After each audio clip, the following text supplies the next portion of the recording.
At first glance, it feels like one of the dumbest decisions a character could make in the alien universe.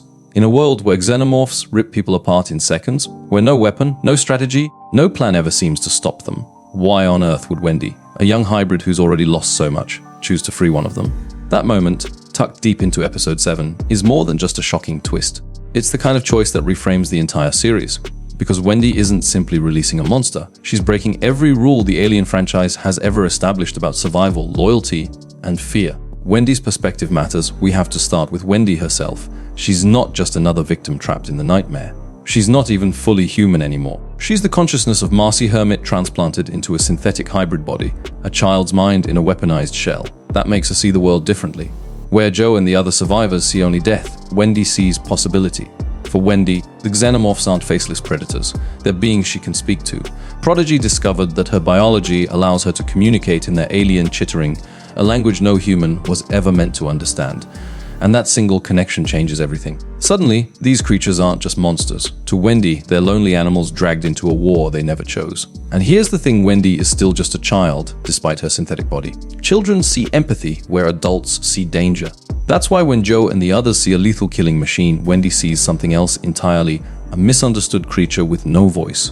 Her decision to free it wasn't reckless in her mind. It was merciful. The symbolic reversal, what's even more fascinating is how this flips the DNA of the Alien franchise. In every film, from Ridley Scott to James Cameron to David Fincher, the xenomorph represents unstoppable, unknowable terror. Humanity survives only by killing them or by being killed. But in Alien Earth, Wendy turns that narrative upside down. By freeing the xenomorph, she dares to imagine something radical: coexistence. Of course, this is exactly why her choice terrifies us as an audience. We know what the xenomorph really is. We know its history of destruction. And so the scene doesn't just shock us, it pulls us into the tension of a child's belief colliding with cold, cruel reality. And here's the forbidden secret: Wendy's act isn't just about survival, it's about love. She's doing this for Joe. If freeing the xenomorph buys them a chance to escape, if it means her brother survives another day, then she'll gamble everything on the impossible. The question is, what happens when that gamble fails? The moment Wendy freed the xenomorph wasn't just about empathy, it was a declaration of independence. Up until that point, she had been a pawn. First of Prodigy, who exploited her ability to speak to the creatures. Then of Joe, who loved her but could never fully understand the weight of her hybrid existence. Even Neebs, as broken as she was, represented what Wendy might become if she let others decide her path. Freeing the xenomorph was Wendy saying, "I choose what happens next." Joe's betrayal and the breaking point. This is why Joe's decision to kill Neebs hits her so hard. To him, it was survival. To Wendy, it was hypocrisy. Nibs may have been violent, unstable, and dangerous, but she was still one of them. Wendy saw herself reflected in Nibs' tragedy, a hybrid caught between two worlds, never belonging to either. When Joe shot her, Wendy didn't just see him putting down a threat. She saw him pulling the trigger on her future. And that's the fracture line the show has been building toward all season. Wendy's love for Joe has been her anchor. But now, in her eyes, he's sided with the humans against her people, hybrids and xenomorphs alike. That's why she screams at him in the final moments of emergence. It isn't just rage, it's heartbreak. The one person she trusted to see her as more than a weapon has proven that, when pushed, he'll see her kind as disposable.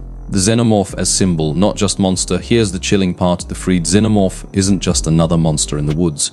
It's a metaphor for Wendy's inner turmoil. By releasing it, she's externalized her struggle, her empathy, her anger, her defiance, into something uncontrollable. That creature now stalks the edges of their story like a shadow, waiting for the moment when Wendy's choices finally collapse on themselves. Think about it: if the xenomorph kills Joe, Wendy is destroyed. If Joe kills the xenomorph, Wendy is shattered.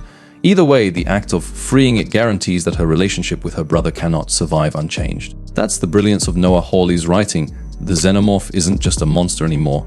It's become the embodiment of love, betrayal, and impossible choices. A dangerous new future, and here's the terrifying possibility: what if Wendy isn't wrong? What if the key to humanity's survival isn't in killing the xenomorphs, but in understanding them? If her childlike compassion opens a door that science, military strategy, and cruelty never could, then freeing that creature might not be a mistake at all. It might be the seed of an ending no Alien fan ever expected. Not annihilation, but uneasy coexistence. But coexistence has a cost, and the cost might be Joe. The finale looms, and Wendy's choice to free the xenomorph is the hinge upon which everything now swings. This single act has cracked the story wide open, creating 3 distinct endgame paths, each one dangerous, each one irreversible. Path 1. The monster kills Joe. The simplest, most brutal path is also the one Alien fans have been conditioned to expect. The freed xenomorph, watching from the trees, seizes its chance and eliminates Joe. To the creature, he's just another armed threat, indistinguishable from the prodigy soldiers who've hunted its kind since day one. For Wendy, this would be the ultimate punishment. She wanted freedom, she wanted empathy to matter, and it would cost her the one human anchor she's ever had. That kind of loss would transform her from a hopeful child into something darker, a hybrid revolutionary who no longer believes in humans at all. Path 2. Joe kills the creature. The second possibility flips the first on its head. Joe survives, but only by destroying the xenomorph Wendy risked everything to free. To him, it's survival. To her, it's betrayal all over again.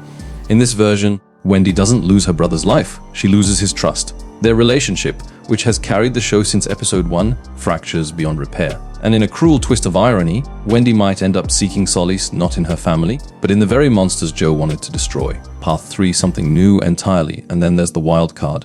What if Wendy's gamble actually works? What if, through her halting, childlike attempts at communication, she convinces the xenomorph not to kill Joe? What if, for the first time in the franchise's history, a human and a xenomorph stand side by side without violence? This would be a seismic shift for the alien mythos. It would mean Wendy wasn't just a hybrid child trying to survive. She was the first bridge between two species destined to annihilate each other. But here's the catch: piece with monsters doesn't erase human cruelty. Boy Cavalier, Prodigy, and the corporations still see hybrids as weapons and xenomorphs as biological assets.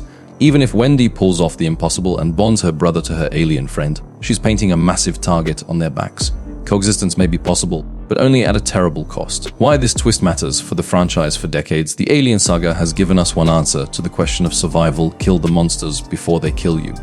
But Wendy's decision reframes that. What if the true monsters aren't the xenomorphs, but the humans who exploit, manipulate, and destroy in the name of control?